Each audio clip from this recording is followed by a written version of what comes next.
Hi, Jonathan York, Bay Financial Partners, looking at investment markets. The US debt ceiling still dominating proceedings in the US. It looks like there is a sort of proposal in place with both President Biden and Senator McCartney has come out and sort of come to a compromise sort of agreement, and both were sort of confident they'll be able to get it through Congress.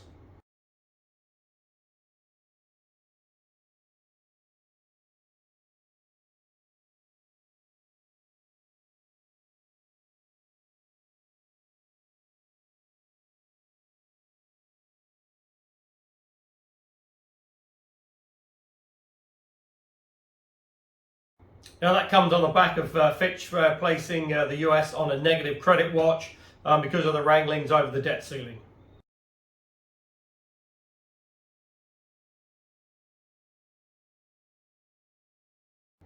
However, some of the newbies now in Congress on the GOP side are now sort of standing up and saying, oh, actually, we don't like the deal.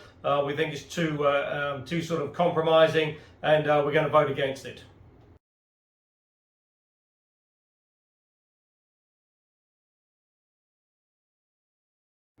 So Senator McCartney's got a bit of work to be done there because, really, I don't think the GOP really want to push this right to the wire and see the government start to be shut down.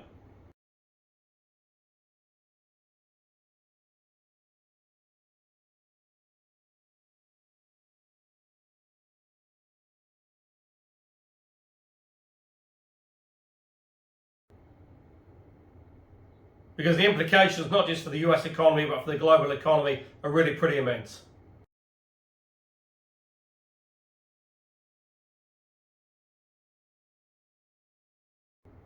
And again, it will be very interesting when push comes to shove and the vote actually takes place to see whether they do actually vote against it.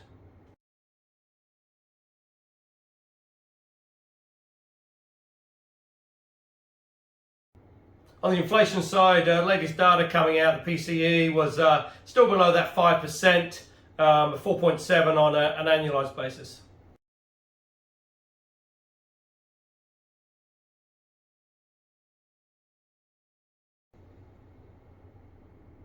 And again, clearly inflation in the US is on a downward path, and it's now just a question of how quickly it can fall.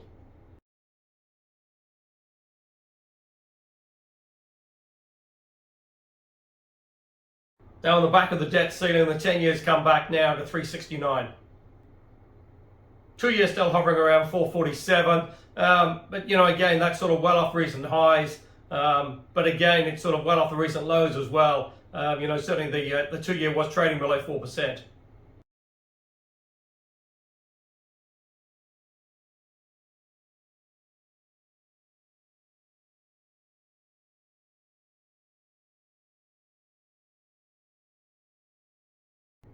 And interesting, with the economy still pushing on at a pretty robust rate, certainly employment is still pretty strong out there, and inflation is maybe just a little bit more sticky and not coming down quite as fast as first anticipated. There has been renewed sort of commentary and sort of debate about whether the Fed will hike rates further.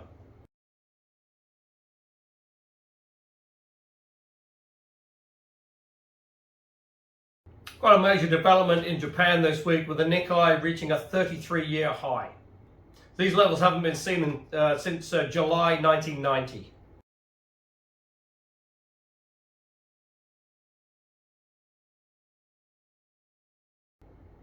Now, just to put that in context, the S&P back in July 1990 was around 360. It's currently around 4,200.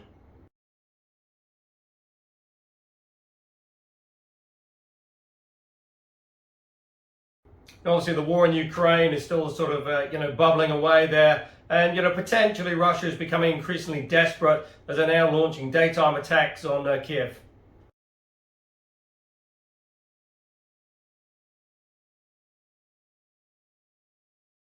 Interesting to see oil is back through $70 a barrel.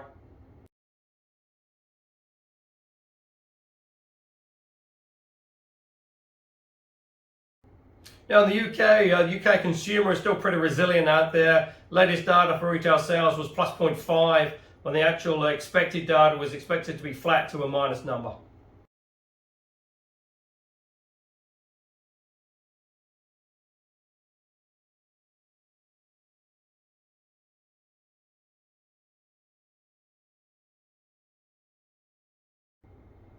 And that was for April, and it was expected that in May was going to get a further sort of boost as sort of tourists came in for the King's coronation.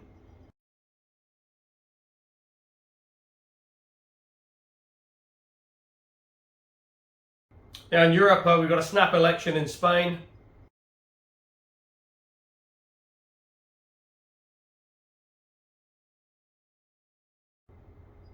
Turkey has stayed with the status quo and re-elected Erdogan for a further 5 years.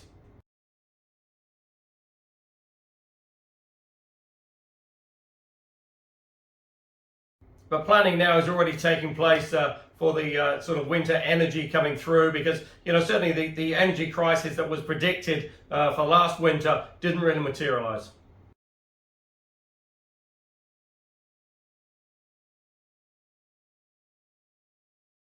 So now again, it's just a question of sort of storing up enough sort of gas and oil to be able to get through the Northern Hemisphere winter.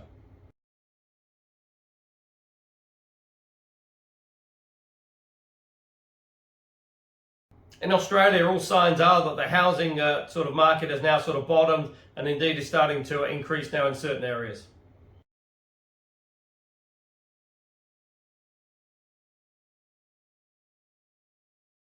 Now that's also being helped by a pretty buoyant economy. You're seeing quite a reasonable inflow of migrants, but also as well, obviously, sort of being helped as well with, let's say, the sort of thawing of the sort of tensions between China and Australia.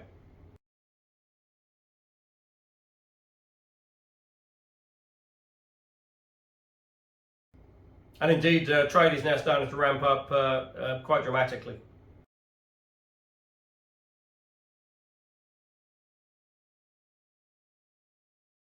Now here in New Zealand, getting quite interested. The latest opinion poll gave National and ACT a clear majority to form the next government, if that poll was carried forward into the October election.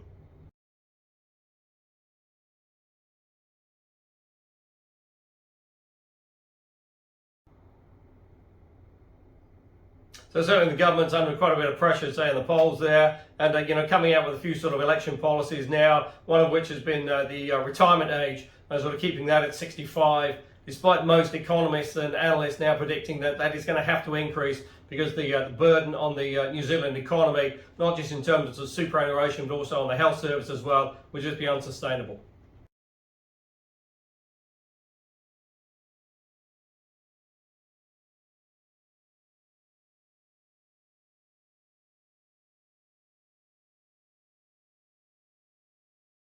Now in June we'll get the latest GDP figures as well, and potentially New Zealand could have slipped into a technical recession with 2 quarters of negative growth.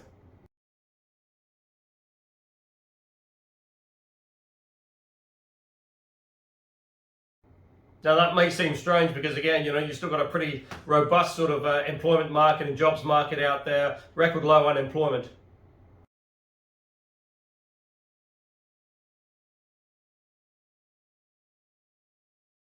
And also as well, a further little bit of bright news out there. One of the major banks has come out and predicted now that the housing market has actually bottomed, and now in the September quarter actually looking for an increase in prices.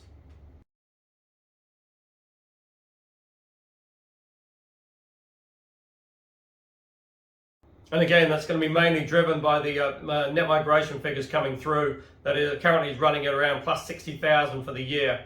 So that is sort of increasing demand out there on the housing market.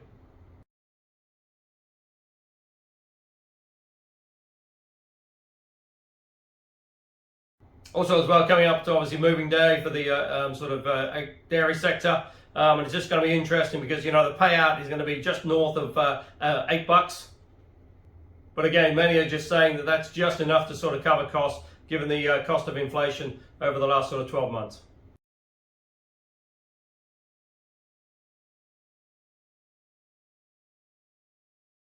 Hopefully the New Zealand economy will look to see some sort of benefits and gains from the free trade agreement that starts to kick in with the UK.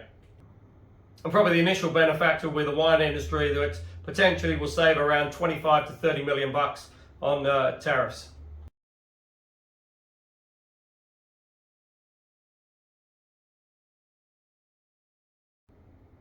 Now, after the Reserve Bank sort of signalled at the meeting last week that the OCR has a sort of peaked at 5.5, just going to be interesting now to see how long it stays there for.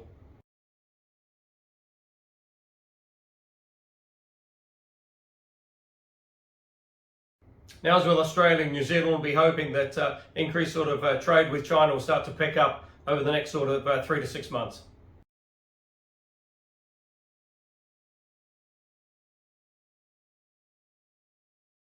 And if that is the case with the winter tourists coming through as well, potentially the New Zealand economy isn't in quite as bad a shape as first thought.